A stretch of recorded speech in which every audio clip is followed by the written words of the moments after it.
Steven Blaney is the Minister of Veterans Affairs, and he joins us now from Ottawa. So, Steve Blaney, always a memorable ceremony and just so many poignant moments. What stays with you from earlier today? Sure.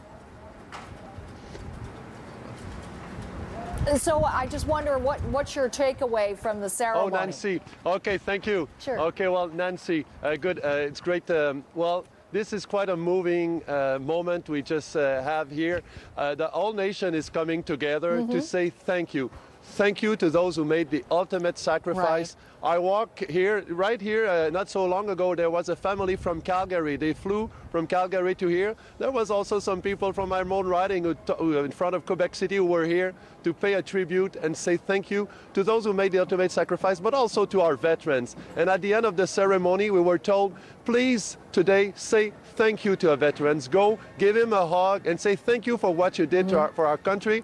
You know, we can be very proud to be Canadian and proud of what those Canadians have done for us. It's sad and it's really fulfilling our heart with lots of good vibes, I must tell you. I know as well, you talk about gestures of gratitude. I know yesterday you were in Trenton for the unveiling of the monument to honor soldiers who have died in the Afghanistan mission.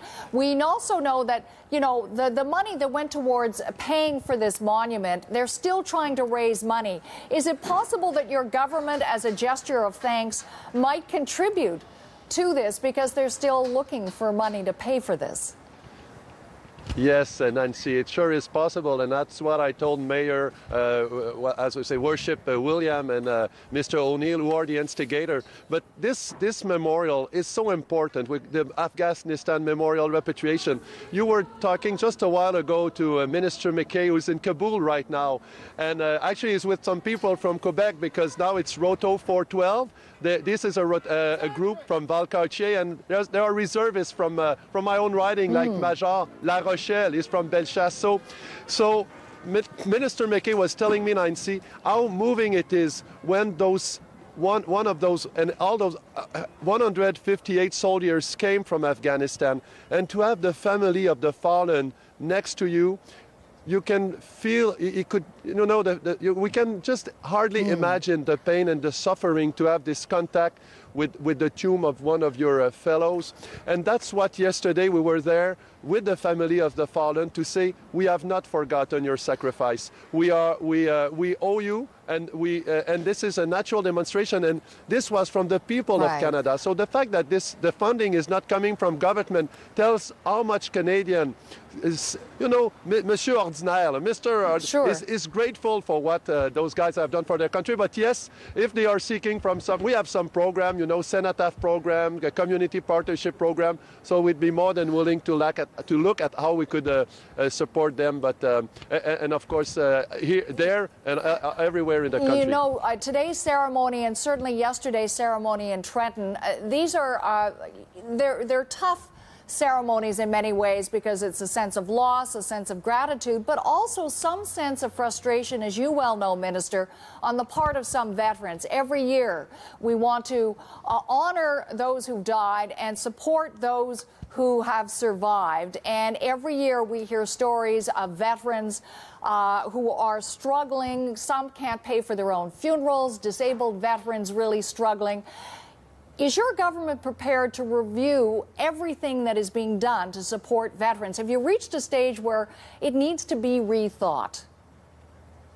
Absolutely, Nancy. And why is that happening is because for a long time, we had what we call those veterans from the Second World War, from Korean War, and we had some relatively quiet period. But then we went into those peacekeeping mission, NATO mission, United Nation mission, and now Afghanistan.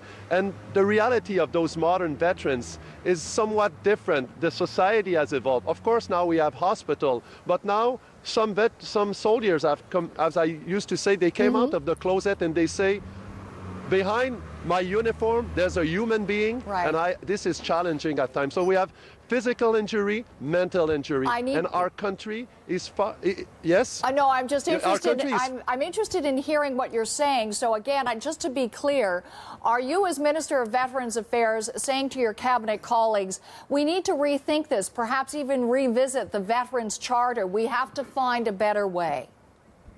Well, that's what we have undertaken to face this new reality. All parties agreed to bring what you've just referred to, the new Veterans Charter.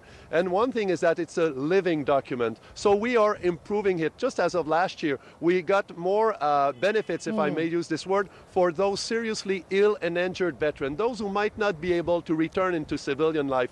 They put their lives on their line for us. So now it's important for us to make sure that we take care of them for a while, if I might say. So that's why we have what we call the disability reward. That we have those all those I would say terminology, which is to provide them with the support and the services, the vocational rehabilitation. So that's a package, and every day we're striving to improve it. And today I would tell you it's quite inspiring to keep on the same way. Minister, appreciate you making time for us today. Thanks so much for being with us.